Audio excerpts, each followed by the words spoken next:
hindi nyo napapansin, wala talagang nagagawa ang gobyerno natin. So doon pa lang, malaking pagtatakip na yan eh. Tinan nyo katulad nitong si Claire, pinag-resign. Anong masasabi nyo doon, partner? Pinagsasubmit ng resignation. Tapos, ako, sa tingin ko dyan, baka napanood na natin to.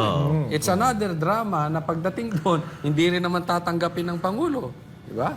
Ewan ko, kayo, anong tingin nyo rin sa ganyang drama na yan? Drama lang talaga. Tapos medyo siguro gusto nila pagpahingahin si Claire. Kasi na-stress na eh.